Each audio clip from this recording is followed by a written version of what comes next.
Welcome to the Ultra World Podcast, the soccer fan's voice from the stands, with your hosts, Marc and Sean Castles, coming to you from Radio Waves Studios in New York City. Now, let's kick off the show. Well, hi again, everybody. Welcome back to the Ultra World Podcast. This is your host, Sean Castles, and I'm running solo today. Marc is on assignment, so I'm soldiering on for the two of us. This episode is going to be a little different and a little more personal. I was discussing the Ultra World Podcast with my friend Ralph, and Ralph was intrigued and said, have you been to the Black Bull on Atlantic Avenue? Brand new, opened up, run by a friend of his. And I was like, no, there's a footy bar in my neighborhood. I have to check this out. So I reached out to them on Instagram and was like, I'd really like to come by. I'd like to do some interviews. And thankfully, I was greeted with a hell yeah. So the Black Bull sits at 97 Atlantic, and it's just up the street from the beautiful Brooklyn Bridge Park, which is the heart of Brooklyn Heights. And to set the scene for the day, it's Sunday, it's 11:30. Newcastle is about to come on and take on West Ham, and West Ham is fighting for its relegation life. So the booths are starting to fill up. There's a bar right in the center. The final moments of the 9 a.m. game is playing on all the TVs around. There's several viewing booths surrounding the bar. There's a really nice, chipper barkeep smiling at patrons and giving them their bacon buddies and their drinks. And it really wasn't long before I noticed Vanessa, the owner. What a vibrant ball of energy. She was hopping from table to table. She was giving everybody a few moments of her time, making them feel special. And when she finally came over to me, honestly, I felt included. It felt great. I could feel the community in the air. And there was just this burst of energy of like, I know I'm in for a good time. Not only the game, but I know I'm going to enjoy this experience. Well, Vanessa is a Newcastle fan, and it is a Newcastle bar. All fans are welcome. I want to be really clear on that. There's no West Ham fans. There's no Arsenal fans. This is a bar for everybody that has footy games on the TV. This is going to be a Black Bull episode. This is going to be about the community that Vanessa has built and the fans who really love their delicious margaritas and want to watch a match. So I'm just going to toss this out to Vanessa, and you can hear for yourself. Vanessa, tell me a little bit about yourself. You're the owner of the Black Bull. Well, let's talk first about your soccer fandom. How long you've been, how did you get into soccer, and what's your team and why? Anybody that is born in Newcastle, northeast of England, the Toon Army, you're just born into Newcastle United. You have no choice, really. As a kid, you just play in the streets. Everybody is just 100% black and white, no matter what, because you'll die if you're not. You'll basically be just shunned out of school, whatever. Football in Newcastle is something that's just makes you so proud, so happy. All the years, decades and decades of poverty up there, coal mine and all that stuff, it was one of the things that everybody that got together had to look forward to every week. We had a small stadium. You still kind of, to this day, get a ticket to get in there. They're looking to make a bigger stadium. How do you feel about that bigger stadium coming in? Are you much better. Okay. The only reason there's two sides that we can't build up on are listed buildings on both sides. So we built to the maximum then. It's 53,000. You cannot get a seat. Saudis bought our team a couple of years ago. They can't spend money on players, but they can spend money on stadiums. So we, as a community in Newcastle, everybody has the votes. And there's another humongous park. It's beautiful having a stadium right in the center of a city. It's incredible. And the equivalent of a subway, we call it the metro, comes right up at the stadium foot. It's so easy to get around for people coming into games as well. It's amazing. All the shops are there, bars all around. It's absolutely, they call us in Newcastle Toon Army, Toon, which we call, Toon means town to anybody else. Town and army is basically, we are an army. When you go to Newcastle, or even if you go to any game where Newcastle play, even away, the streets are literally just bouncing with people in black and white shirts walking as if they are on the front line. It's intimidating, it's powerful. Oh, I love it. I watch and I get goosebumps. When I'm here watching it on the TV, For me, I'm just like, look at them. Toon Army, Black Eddie House, Black and White Army, and they're coming for you. It's not a violent group at all. A lot of families. It's a lot of kids in this stadium, which is beautiful. Can't afford to take kids to World Cup or anything like that. No one can now. No one can. It's ridiculous, but it's definitely a big family. They allocate a lot of season tickets to families with kids so the kids can go, which is also fantastic. And they're as passionate as their dads or their moms, whomever takes them. I just love it. When I go home, all my cousins have got season tickets and all the kids. And they have to put their name in a hat, all the adults. We let the kids off. So when I go home, I'm going to go to a game. And they all cry, go, no, don't be my name, you're going to pull out. Because whoever's name is pulled out, I get to go to a game, and they miss a game. Oh. And they cry. I'm like, dude, you're missing one game. I don't want to miss any. You just don't want to miss anything, ever. So the whole city is really wrapped up around this. We won a cup there last year, the Carabao Cup. First cup we'd won since 1955. So it was the first time in my lifetime that I got to see like your ticket tape parade thing. Well, the news got a hold of everybody. They couldn't believe it. I think it was 600,000 people to count roughly on the streets. No problems. A lot of crazy. No problems? None whatsoever. The police were just dancing. It was so incredible. Then a huge music fest afterwards as well. We have a lot of big musicians, and Sam Fender's one of them, who is a huge Newcastle fan and a great young musician, won a lot of awards. He does a lot of shows in the stadium and sells it out. Always wears a lot of his particular merch is Newcastle United with his name on it. Fantastic, man. And he cries. He's starstruck when he sees like Alan Shearer and stuff. That's my goal as well, by the way, to get Alan Shearer in this pub. So I've got a lot of people hitting up Alan Shearer. And those listening, Alan Shearer needs to come to the Black Bull. Alan, you know you're coming. I'm a girl from Bladen. What do we all sing when Newcastle play? I went to Bladen races, 'twas on the 9th of June, and he'll sing it himself. And that's where I'm born and raised. Quick pause here, because I know many of our listeners don't know the history of English football and definitely don't know the history of Newcastle. And apologies to all the legacy football fans. This is a statement just for those dipping their toe into football. Alan Shearer is one of the greatest strikers of all time. He literally holds the record for the most goals scored in the Premier League history. He played for Newcastle for over a decade, starting in the late 90s. And most importantly, he knows how to rock a shaved head like a baller.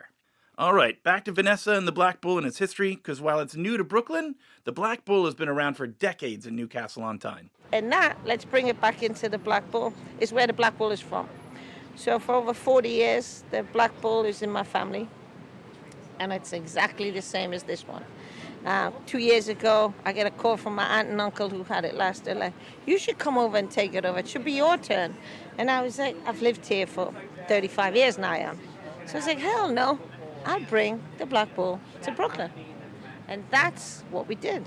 That sign that you see up there, that Black Bull sign, hand-carved in mahogany by an amazing master carpenter. His name is David Green. He is so incredible. So he hand-carved that to be identical to the one in Newcastle, except this one is better. This one is beautiful. And then we have the same letters, and then the interior. At the old Black Bull, we have a red ceiling, so I've got a red ceiling. My brother came and put this wallpaper on. It's as close as we could get it to match the one This is a beautiful bar. Yeah. It is a beautiful... I was texting my wife. I was like, we are going to be coming down here to watch games. This is a beautiful bar. A lot of people... It really feels like an English pub, because most of the stuff in there is from Newcastle, including myself, of course. And it's filled with lots of old and new Newcastle stuff. But it's not in your face. But once you start looking around at the pictures, and people are like, wow, that's Newcastle. Oh, that's right. Oh, yeah. So it's everywhere. And the stories, and the love. I just love it. I love, when I was a kid, I used to have to clean, well, not have to. It was for my pocket money. I chose to, because my brother and sister wanted nothing to do with it. Me, I loved it. It was in my blood, my mother's, my grandmother's. So I've done it forever. And every day I come to the Black Bull, I feel like skipping. I'm like, I'm going to work, woohoo! See, that's the beauty. And how do you go about, so you guys are less than a year old, right? You guys are relatively new. We're in the Cobble Hill, Borum Hill, downtown Brooklyn area. Yep. Well, I worked at Floyd, one block up. Okay. Which I've been working for that company, Union Hall, Bell House, and Floyd for 19 years. So I've been doing it all for them, and then in the end of 1924, the city came to inspect a problem that was an ongoing problem the landlords of the building neglected to fix, which was when it rained outside, they used to pour inside. They came to inspect, all the vertical beams were rotten, and they shut it down. So that, for me, was my push to say, you know what, just do it. You're getting very old now, girl. That was God giving you a I'm kick like, and going, build. And I just said, boom. So I put the word out, and I needed to stay in this neighborhood because I'd already connected with the owners of Volo, NYC Footy, all the sports companies in the park. So I just was like, it's a no-brainer. I've already done the legwork. So it just felt so natural for me. And the amount of people that would just come and knocking on the door, can I help? I'll paint, I'll clean, I'll do whatever you want. We need our pub back. We need you back. So this really 100% was built from the love of friends, family, community. They would just come and help. After their regular day of work, people would line up to come in here and help do things. Oh, that's amazing. And that's really what this area needs. Yeah. And we opened up the pub, and knock on wood, my brain, it just keeps getting better and better. And we're getting more and more football fans, which is my passion. So I selfishly also wanted to open it so I had a place to watch my football. So we have a state-of-the-art surround sound system for this. It's incredible. Even in the toilet, the speakers. I've got 4 nice screens now. I've got a big projector coming for the World Cup, Champions League, another side TV, so people down the side of the bar, because I'm always looking to improve constantly. We have an outdoor space coming for the road. Yeah, really nice. We're outdoor now. Yeah, but we have a huge outdoor space coming right here. Ah. Boom, boom, with a tinted roof. Oh, fantastic. Ceiling fans, phone charge, you name it, we'll have it. It's a very good structure. For New Yorkers listening, this is going to be a great spot to watch World Cup games. Yeah, and grab your fresh squeezed juice frozen Marcs. Yes, actually, that's one of your big things. You got tell me about the margaritas, because that's what's going off the shelf here. Yeah. So you can grab one to go when you're going to the park, coming back from the park, or when you just come in and sit down. We use fresh squeezed lemon juice, fresh squeezed lime juice, grapefruit juice, very little sugar, lots of booze, and they are delicious. And to paint the picture for those who are listening here, like we are right around the corner is the Brooklyn Bridge Park, which is a beautiful view of the city. Yep. Like this is a prime spot. Yep. And the community, it came together so quickly. You guys are packed in the morning, which is not easy to do in New York City. Like, we have our English bacon butties in the morning as well, and the breakfast sarnie. So when you come and watch a game, you get a nice English bacon butty, and anybody that knows about English bacon, they'll be like, ooh, nice thick cut bacon, no fat, just totally purely delicious with HP sauce. And if you're British, you'll be like, oh yes, bacon and HP sauce, which is a tangy brown sauce. It's so good. Expats visiting people visiting, you got to come out to the Black Bull, because it really has a very English feeling now. I've been to England and gone to games there, but not like you have. I'd like to hear more about how did Newcastle come into this? How did Newcastle? When you're born and raised, you have to be a Newcastle pub. People used to think I was nuts. They're like, nobody supports Newcastle in Brooklyn. I was like, well, I'll make them or I'll find them. And they found us, and I found them, and the community keeps getting bigger and bigger. This is a quiet afternoon. We have about 60 people, I would say, in there right now. But it can get insanely packed, and I love it when they start chanting. But Newcastle had a hard season, so they're kind of not all pouring out to the pubs. But it's a decent turnout for the second last game. I'm not going to complain. But we can get packed and loud, and I love it when they're all jumping around and screaming when we score a goal. It's really There's authentic. nothing like it. There's nothing like a community all playing together, because in American sports, there's so many commercials. Yeah. There's so much. It's just a break.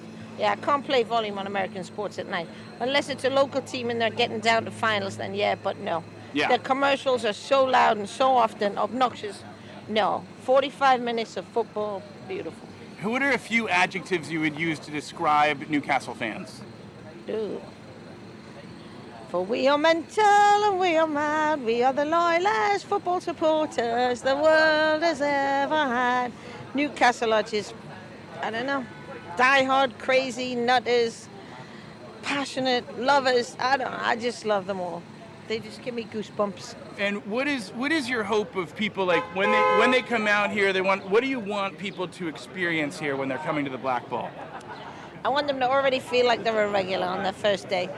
For me, it's just I want you to come in and just feel like you're just cozy. And you could be on a date, or you could be with your mates just coming from the park playing football. You could be just by yourself reading a book. You could be a woman on your own and feel safe.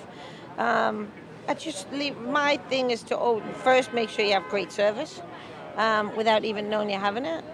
And then just come back. Want to come back. When you walk out, you go, I want to go back there again. I love this place. I will say there is a lot of women here. They're feeling comfortable there, and that's something that's really important. It's a woman-owned business, so we support our women. That's right. Do you follow any of the Newcastle women's team? I'm just getting into that. Okay. That's my bad. I've lived here for 35 years, and I never really, when I was a kid growing up, I played football and was desperate, wanting a women's team to play on, but it just didn't happen in my lifetime, my sporty lifetime, because I lived and breathed football. And now Newcastle themselves are putting so much energy and into the women's team. They've given them a new training stadium. They are getting as much marketing rights as the men. I love it. I think it's awesome, and I think women's football now is really going to take off. It was all about America, because nobody put money into it or cared, and the men would be not interested. Now the women's stadium are selling out in Newcastle too, and I think that's fantastic. It's really taken off in the last 2 years. We hear that in America, women are very involved in soccer. Yep. The women's national team is really the pride and joy there. But I was always surprised at how there really wasn't the European women's soccer leagues never took off. No. But those last 2 years, it's boom to the moon. They're putting money in. They're putting in investments. Yeah. It's really fantastic. It's great, and so it should be. Just took way too long, but it's here now, so let's love it. Last question before I let you go back in there. Why should people become Newcastle fans? Why should any American or someone who's picking a team, like I want to find a team? If you pick Newcastle and then you go to Newcastle to watch a game and you say, oh, I'm from Brooklyn or wherever you're from, Alabama, they're going to just embrace you. They're going to take you home. You're going to be part of a family immediately, and that's true. You are literally part of a family the second you're a fan. And you're a fan, that's it. Your back's covered, and you're going to have the best time. You're going to make a lot of friends, lifelong friends. It's great. Love it. And can you give me the social handle and, what's your social so that people can follow you online? Instagram, we do pretty much that's just it. It's Black Bull Brooklyn, but it's black_bull_Brooklyn. You'll see it. It's just completely top to bottom, left to right football. I don't do anything else. Just football. A pure footy bar. Footy bar. We're also working on getting our own wonderful merch too. So I have a Black Bull shirt. I'll show you. So I sponsored a team as well. So I made it custom. So it looks like the Newcastle strip, and it has the Black Bull across the center. And we're on the process now of making that to sell, and just the basic blacks as well. But we're gonna have a Newcastle strip with Black Bull on it as our merch. Tell me about this team. I didn't know this. You're sponsoring We're a team? sponsored a team for NYC Footy. The team is called Happy Hour. Known them for many, many years. Great team. Mixed boys and girls, men and women.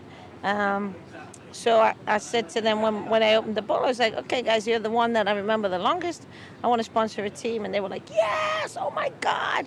So they helped me design the shirt. They pretty much, Sam, he made the shirt. And I approved it because it was just basically 100% Newcastle with Black Bull and Happy Hour. And the league is NYC Footy, who they play all over. Yeah. It's the biggest league in the country now, which is a great way as well to meet people. Fantastic way to meet people. It's wonderful because people are so much in their phones and they're staying home, and this is like an excellent.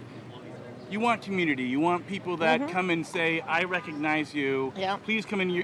We're friends. Yeah. Enjoy yourself for the few hours. And I really feel that when I come in here. I immediately felt welcomed.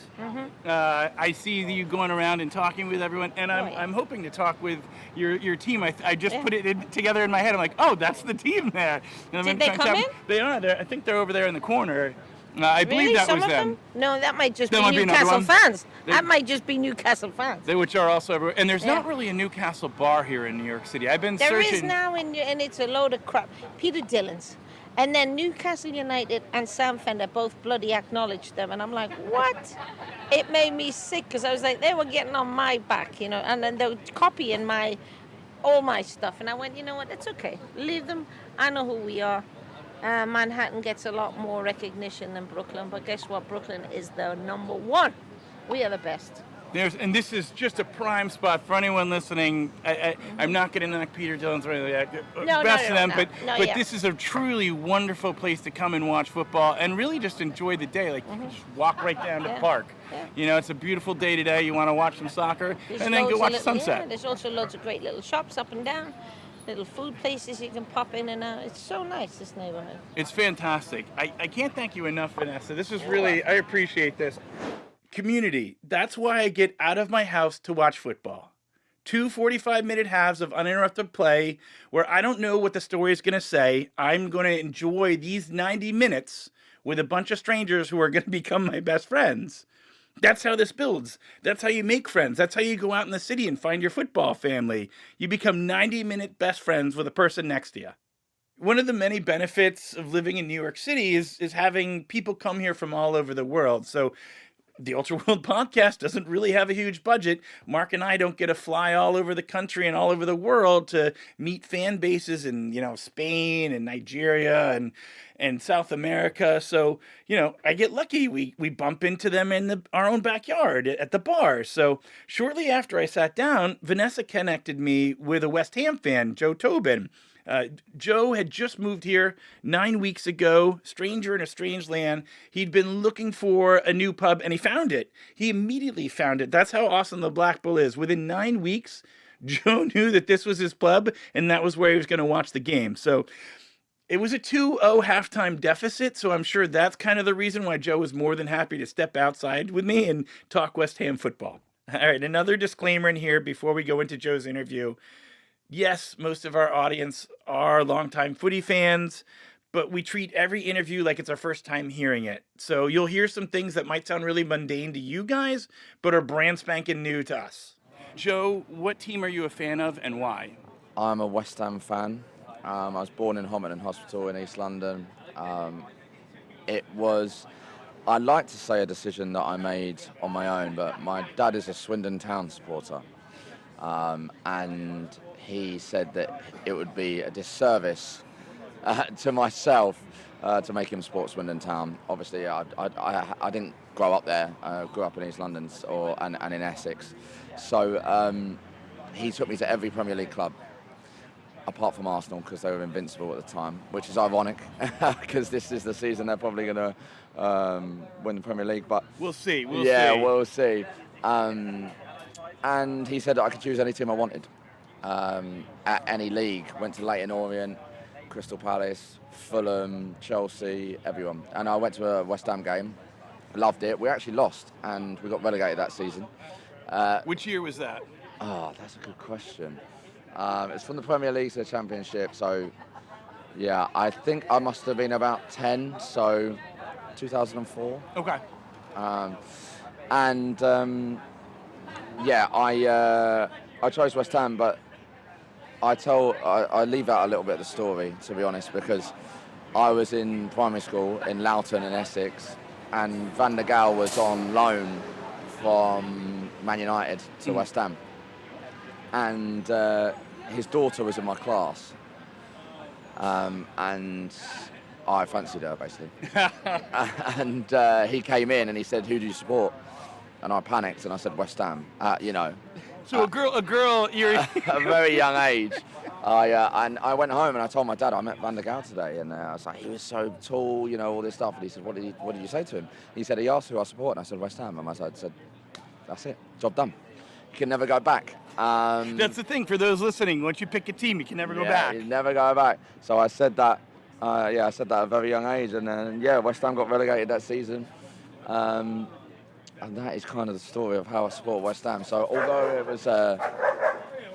You're a season ticket holder, right? You just moved to New York. Yes. A little bit of that. Yes. I've had a season ticket since, the Boleyn. So I was at the old ground in Bobby Moore Upper, and then I lived about 15 minutes from the Olympic Stadium. Oh, wow. So from my house to the sea, it takes me 15, 20 minutes. And if the West Ham boys that I go to West Ham with are listening, they will all be pissing themselves because I'm always the last there. I'm always late.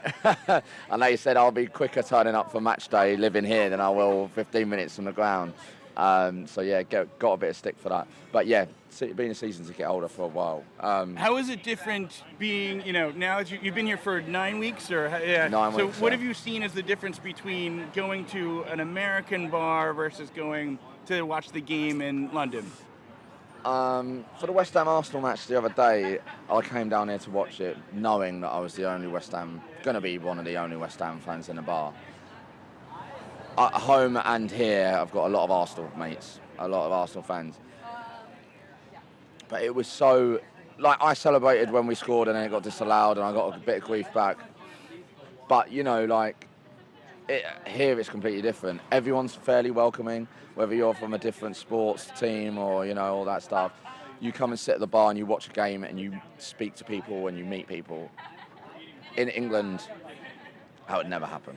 Oh, so if we were watching West Ham Newcastle now and we were at a West Ham bar and I had a Newcastle shirt, it wouldn't go well. You wouldn't even be allowed in. There is a few places here that I've learned that there are a few bars that I've gone to. There's like a really heavy Arsenal bar, O'Hanlon's, which is lovely. Out Amity Hall, downtown Man City, and they're the same. They're not mean, but they're like, what are you doing? Yeah. You don't really, or turn your shirt inside out. So it's not fully. But we're here. What has been your experience of the Black Bull here? We're here at the Black Bull in Brooklyn. Yeah. And it's becoming very quick, maybe even your place to go and watch the games. Oh, 100%. I've come and watched West Ham every game here. When I got here, the possibility is that you can watch every single game. And in England, that's not the case because 3 p.m. kickoffs they're not shown on TV. Really? Okay, so Americans don't know that. Most people don't know that in London and in England, you can't watch the games. Yeah. So the idea is that there's a 12:30 kickoff and a late kickoff, and they're both broadcast. But every other football club in the whole of the country kicks off at 3 o'clock, which means and is not broadcast.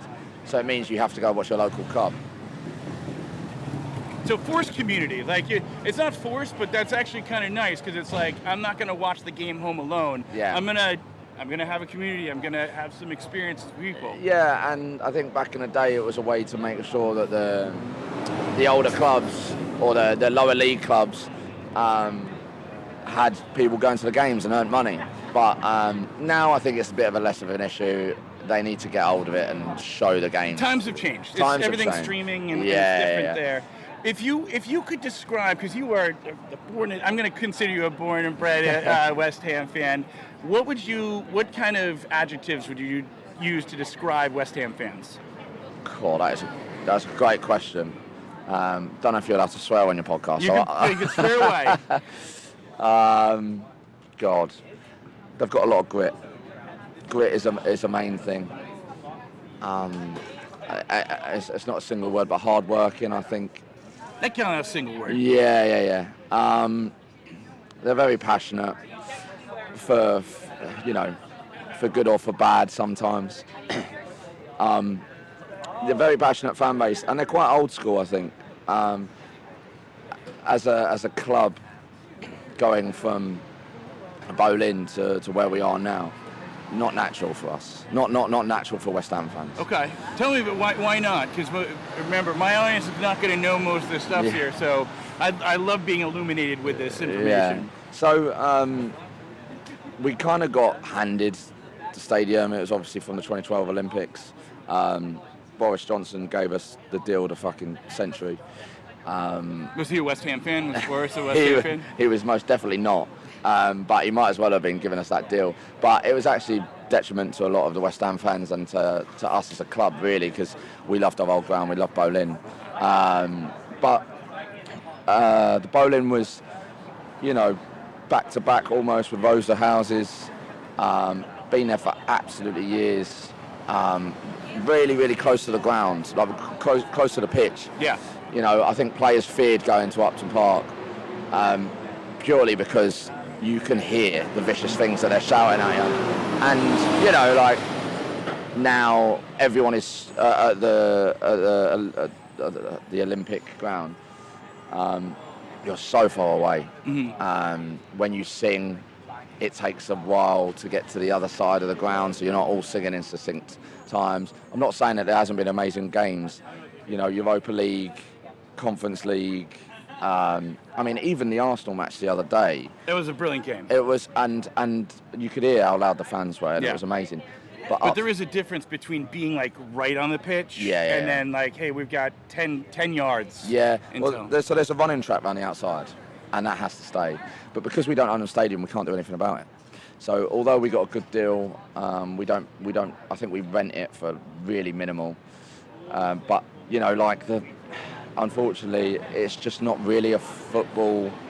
It's not built specifically for football, so it's really, really tough because it's our home now, and it doesn't feel like home. And a lot of season ticket holders didn't bother. Yeah. And that's not good. No, that's not good. And then when we go to the Championship, currently losing 2-0. No, we're not putting that out there. Not rooting it out. You still have Tottenham still has to play, and I think it's over and done with. But anyway, if we go down, that ground will lose a lot of season ticket holders, I think. That's really interesting. Interesting. It's really sad because honestly, like, we haven't played well this season. We started off so badly and really, really tough to watch. I mean, us and Spurs, it's like survival of the shittest. Honestly, it's so fucking shit. Like watching. I mean, not that I watch Spurs really, but watching West Ham this season's been tough. And I've been at a lot of the games, and just the lack of passion. Yeah. It's been horrible from some of the players, and it's not to say we don't have a good squad. I generally like a lot of the players, and I think they try to put in a bit of a shift, but yeah. Who's your favorite player all time or recent? Who's one of your favorite players and why? Oh my God. Watching West Ham, Dimitri Payet was unbelievable for us. He's probably the best player that has ever put on a West Ham shirt for me that I've watched personally. It was the last season at Upton Park. There was a free kick against Crystal Palace that's fairly famous, but we had genuinely the perfect view of it. Where we were sat, Bobby Moore up right on the opposite side. We could tell that it was going in before anyone else. And I just remember the absolute elation, like the way that he took players on, the way that he controlled the ball, and the way he controlled the game was just absolutely phenomenal. And every time we got a set piece, it was like, we're going to score this. Like it was almost like I knew we were going to score. I lived in Loughton in Essex on the Central Line, and my mum asked me to go to the shops. So I don't know how old I was, obviously a lot younger than I am now. And I went down to Sainsbury's and I heard someone talking about Dimitri Payet in Sainsbury's, which is a grocery store for any Americans. And I was like, why are they talking about Dimitri Payet? Like, and they were really like saying his name a lot. Didn't really think anything of it. And I walked outside and I had 2 shopping bags, had some wine in it and just some normal groceries. And I looked up and Dimitri Payet was walking towards me. And I dropped both my bags, wine smashed, everything everywhere. He obviously shit himself. I was honestly in disbelief. His name's Dimitri Payet. All the players of West Ham called him Dimmy. Mm-hmm. And I knew that. And in a stupid moment, I called him Dimmy. And I said, Dimmy, do you mind if I get a photo? And he was like, oh, of course. French. Oh, of course, that's fine. And I got a selfie with him. And I literally was in shock. I was shaking. Like my hands were absolutely shaking. And I got in a car and I literally called my best friend Barney, who I've had a season ticket with, both at Upton Park and at the Olympic Stadium.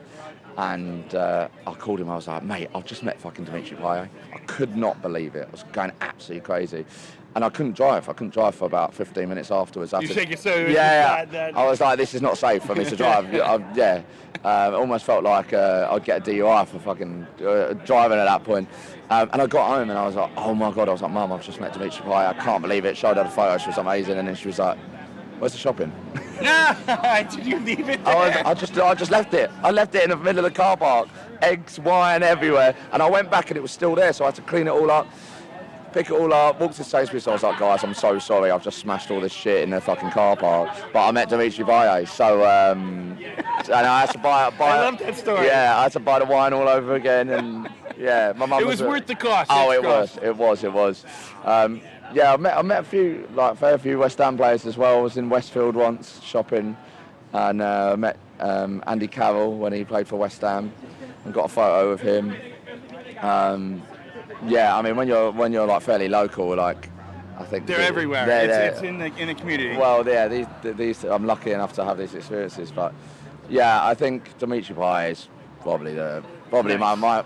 I mean, it's a bit of a loaded question loaded answer because he ended up saying that he doesn't want to play for West Ham when he left and refused to play, and it really tarnished his legacy, I think, at West Ham, which was really a real shame. Yeah. But not that I really ever saw him, but Di Canio, I think, for me, was someone that embodied West Ham, although he's definitely not from East London.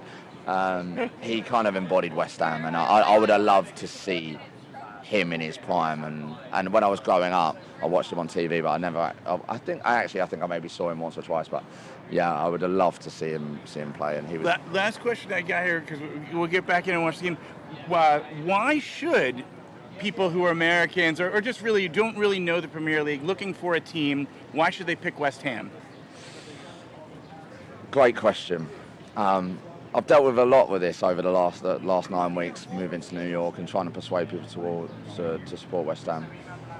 I think that West Ham are a team of underdogs. We've gone through really tough shit. We've gone up and down. We won a trophy fairly recently, although the Conference League and people will joke. Still a trophy. It's still a trophy. They're a hard-working club, and they come from a working background.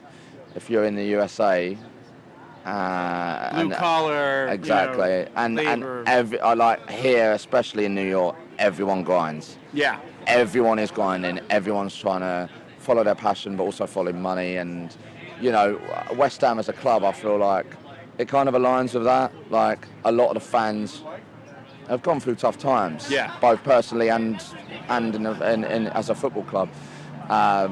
And I think if those values align, you kind of do have more affinity to West Ham. But I would say I would never judge an American for choosing any other club within the Premier League or even the Championship, unfortunately, maybe for West Ham. I think that, I rate it. There's a guy here at the Black Bull he's every time I'm here, he's here, and he's American, and he just plucked a club out his arse when he was, like 9 or 10. And I really respect it. And as we said at the start of this, once you choose, you can never go back. You can't go back, listeners. You have to pick. That's why I haven't picked one yet. Yeah. I like all the teams and liked everyone I met. But I know how big a deal it is to put on. Like, I have the jerseys when I go to the games. But when you pick a team. So right now my team is Sweden, because I'm Swedish. I'm back at the bar. It's now 3-1 Newcastle over West Ham. And at that moment, I bump into some sporting lads grabbing some margaritas at the bar. They had just gotten themselves off the pitch at Pier 5 at the Brooklyn Bridge Park, part of the NYC Footy League that you might have heard Vanessa talk about earlier.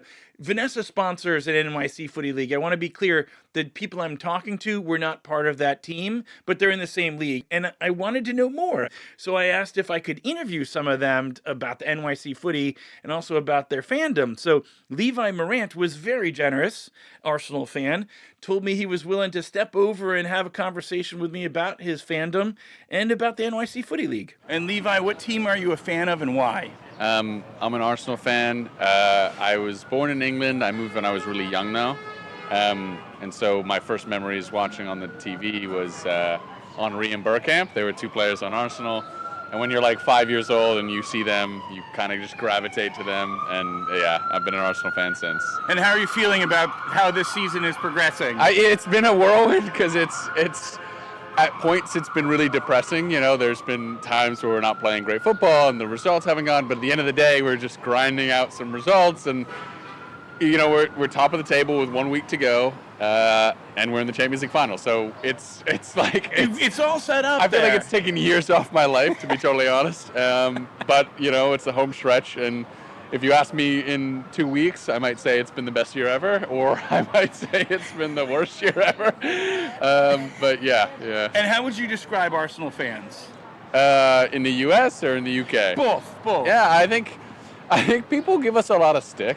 I think in the UK especially, it's I think Arsenal is one of those teams where if you grew up in London, you're not you don't support the local team, then you might just become an Arsenal fan, because we've always had this reputation of playing great football ever since Wenger came in like the 90s.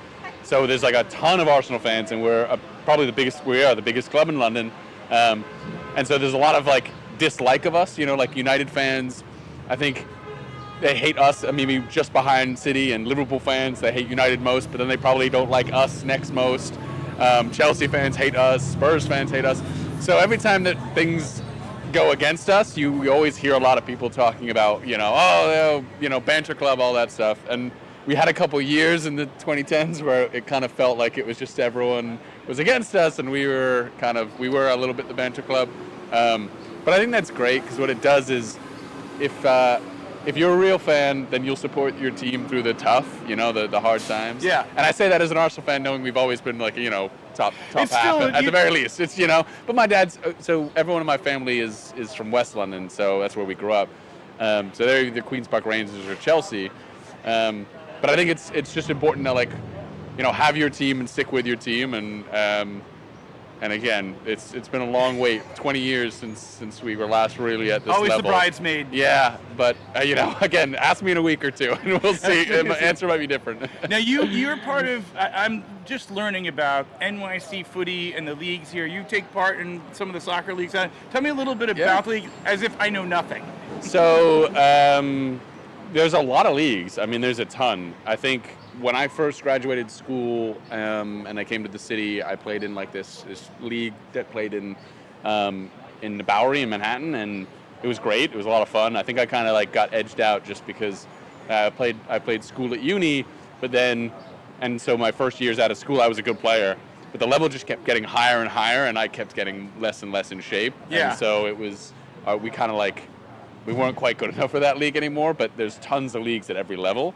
And then a friend of mine was kind of roped me into this co-ed league playing here at Pier 5 in Brooklyn. And it was great. It was the perfect level, and there's bars, and we can come watch the games before, we can watch the games after. It's great. I think that's most of the reason why I love this so much, is that you get to play, you get to have fun playing, but then afterwards you get to hang out. Yeah. And that's what it's all about. What's it like? For someone who would be looking to try and join a club or try and get into this, they're new to New York City, how would somebody go about doing that? So the reason I like NYC Footy is they have 5 divisions. So if you used to play at a high level, they have Division 1 for you. But if you have never played before, they have Division 4 and Division 5. So they have every level that you can enter and play at. They also do this thing with free agent teams. So if you don't have a group of 15 or so people or whatnot to sign up for a team, what you can do is you can just join a free agent team, and they'll place you on a team. You'll get to know those people, you'll hang out with them, and then I think the goal is that you would then form your own team with them. But either way, you still get to play and meet people and all that stuff. So it's a nice little thing that they do, and I actually do that out in Westchester because they've expanded. Oh, so wow. In Westchester, I'm on a free agent team. In the city, I have my own group of guys and girls that we've known each other for a little while, and it's a lot of fun to play.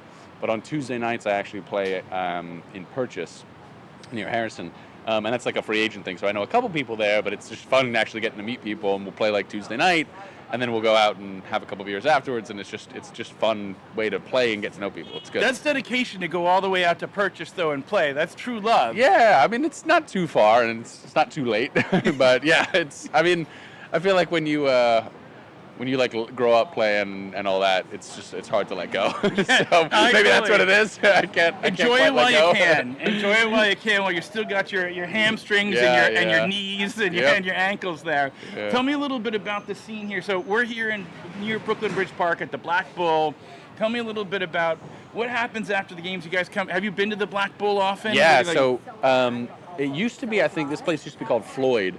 But then it shut down for a little bit, and Vanessa, who runs it, and I saw you speaking to her before, but she's great. She's a proper fan. She's a Newcastle fan, and she opens it up in the morning for the games on Sundays. So if there's a good match, we'll get together before. We'll watch. We'll probably have a couple like non-alcoholic drinks because we're playing, and then we'll go play, and then we'll come back and we'll watch some more. And it's great because it's like a 5-minute, 10-minute walk down. Yeah. And it's a great place to watch, and she's great, and they now do food and everything, so it's just like a good hangout spot. Give me your elevator pitch for why someone should become an Arsenal fan. No, so I don't think anyone should become a fan that way. Okay. I think what happens is you become a fan naturally and organically, and it's weird because I'm an Arsenal fan, but the rest of my family are all Chelsea or Queen's Park Rangers because they all grew up in that part of London. Yeah. I moved here when I was 4. So I hadn't gotten into it yet, and then in the U.S. there were only the big matches were televised. So pretty much it was either Arsenal or United on every week, and I just loved the way that Henry especially, but Bergkamp was my favorite ever player, and so I gravitated towards Arsenal, and it's kind of like the team picks you, and I've got friends in there who, one of my buddies, Paulie, he's an Everton fan because when he was playing like U6 football in Connecticut, they had their team was called like Norwalk Everton or FC Norwalk Everton or whatever. And so he became an Everton fan for that reason, which seems super innocuous. But at the end of the day, if you're not growing up in Liverpool, then you're not going to become an Everton fan any other way. Yeah. So it's kind of like the team picks you in whatever way it does, and then once you're in, you're in. As long as you're locked into your team. I have a friend who's a Wolves fan because his favorite animal was a wolf, and when I met him, he was trying to get into the Prem, and I was like, just watch and gravitate towards the team. Wolves had just gotten promoted, and he was like, well, I like Wolves, so I'm going to watch Wolves. And he's been a Wolves fan ever since, and obviously this year's been really tough because they're getting relegated. But I have a friend who's a Spurs fan because I think it was like FIFA 2006 when he was like 10 years old. They force you to start with like not a big club. Yeah. And so his options were kind of limited, and he picked like the best team possible, which was like a mid-table Spurs team, and he's been a Spurs fan since. So I don't think it really matters how you get into it. Yeah. And that's my pitch to everyone who wants to get into it. Just start watching, find like a team that like speaks to you, you know, and then once you start falling in love with it, you start to fall in love with the players and all that. And as long as you stick by them, that's the most you can do. It's like a global fan. That's all you can ask for, and it's great. I'll say the ups and downs though. You just got to get ready for that because it can be hard sometimes. But that's life. That's life. That's what makes it better. If it was just easy, you wouldn't be as excited watching the game. This interview took place back on May 17th, and since then, Arsenal have officially won the championship thanks to Bournemouth's win over Manchester City. So I want to take a moment to give a little special love to all our Gunner friends, Cristiano, Waja, Brandon and Michael, Jordan Finkel and Pablo, all the amazing people at O'Hanlon's. It looked like you guys had an amazing time. Congratulations to my special friends, Adam Evans and Jermaine Allen. Congrats. I hope you guys are all going out there puffing your chest out. It's been 22 years, fellas. Enjoy this moment. And to all my Man City friends, Spencer Schwartz especially, you didn't win this one, but you did win 2 cups. So an FA Cup and a Carabao Cup is pretty damn good. You got the brace on the season. So congrats there. Don't hang your heads in shame. And to all our Aston Villa fans, we don't really have many Aston Villa friends yet, except Prince William, unless he's listening here. Congratulations. 3 decades to wait for hardware. That's pretty awesome. I hope you guys enjoyed the season. And mostly, I'm looking forward to my partner in crime, Marc, joining me back in the booth, because this upcoming season, we're going to be talking about the World Cup. Very excited about that. So keep listening, folks. I'm Sean Castles. Thanks for listening, and I encourage you all to go out there and find your football family. This has been the Ultra World Podcast, the soccer fan's voice from the stands, with your hosts, Marc and Sean Castles. Our executive producer is Sue Zizza. Marc and Sean Castles are co-producers. David Shin is our master engineer.